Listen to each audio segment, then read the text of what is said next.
Any other, two questions really, any cuts in looking at payroll for retirees currently on payroll? What, if any? And two, those 30 teachers in that retirement eligible that were offered the voluntary retirement, is there anything to do, I don't know what kind of legal thing that is, to not force it, but you know, bringing that sounds terrible. I hate, you know, to be forced out like that, but right. These are tough times. No, you're right, and legally, that would actually be, they're protected under federal legislation called age discrimination, is what that would come down to. You're correct me if I'm wrong, but no, sir, other than an incentive, there is no extra pressure that can be applied. And again, we're not really wanting to get rid of that population by any means, but it was a population we thought that might could afford to help us out in that regard. Your first question about retirees doesn't cost us a dime.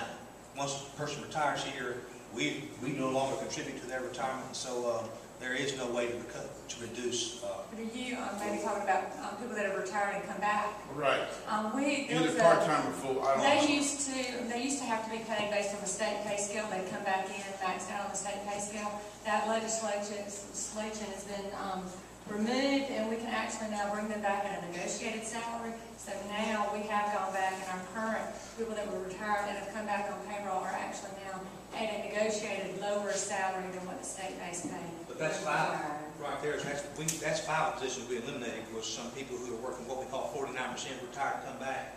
Those are the ones that we reduced in April and May. How many do we still have in the system? Retirees that are working, not many. Two or three, really. I mean, and the other side of that coin is, the way the state did work, they had to come back if they were a retiree, they could work 49% of the time. You were paying them essentially half the salary. The vast majority of those actually worked. We were getting a better bang for the buck because the vast majority of those people were actually winding up volunteering some time. Let me put it that way. I'll be trying as politically correct as I can.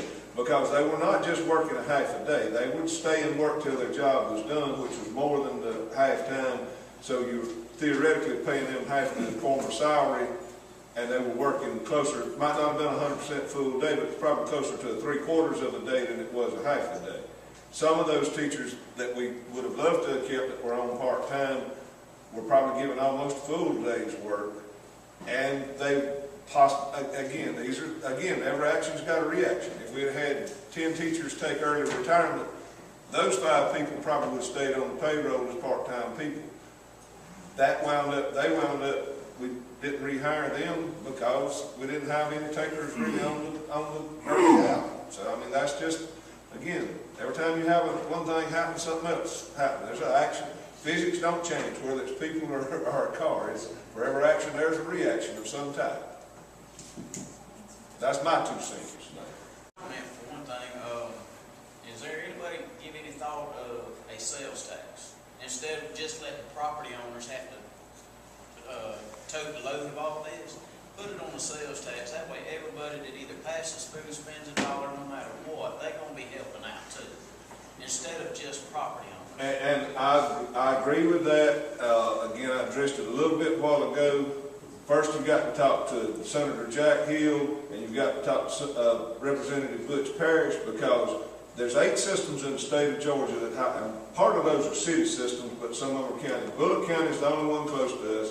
They have a 1% tax that is used for day-to-day operations of the educational system in Bullock County. They do also have a lower millage rate than us. The last year they have a 9.75, but they have a 1% tax. And again, every time you spend $1 in Bullock County, you're helping support their school system. I'm not saying that's bad or good, I'm just saying that's a fact of life. That is not constitutional anymore. We cannot have a referendum to have a 1% sales tax for public education. That was done away with by the legislature at a point in time. And I don't remember when, but it was done away with. And so that's not a possibility at this present time until the legislature, people ask and the legislature responds, and you get a change in Georgia's constitution.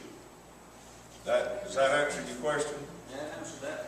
I mean, it's illegal at this point in time. That's the long and the short of it, but that not being the short answer. I mean, you see my point, though. I agree. I didn't know, and we have asked, but it has fallen on deaf ears. The State School Board Association has asked. The State Superintendent's Association has asked the legislature to consider it.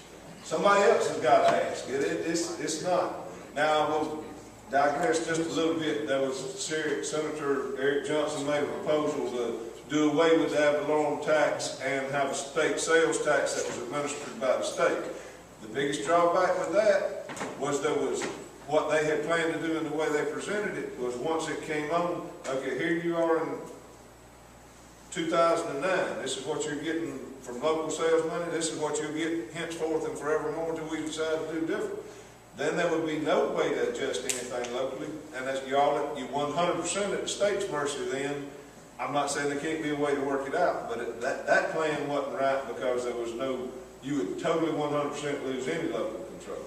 Now that's just my personal feelings, that's a personal statement, the way that was presented. I just wondered about that, and then another comment I'd like to have as far as furlough days goes. I mean, I work with the state myself. Today is one of my furlough days. But we have one a month up until next June. We've already had 3 fiscal year of 2009, so we'll have 15 consecutive days furlough, one a month. You know, what's wrong? You know, what's wrong with doing that? Keep taxpayers from having to pay more. I mean, times get rough, and the taxpayers have to make up. Well, I can answer that. Unless there's a state board rule that says students have to be in class a certain number of days. The state board hasn't changed that at this point.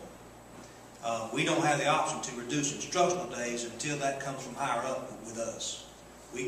You're right, we could probably furlough more non-instructional days, which aren't that many left, but we don't have the option. They don't teach.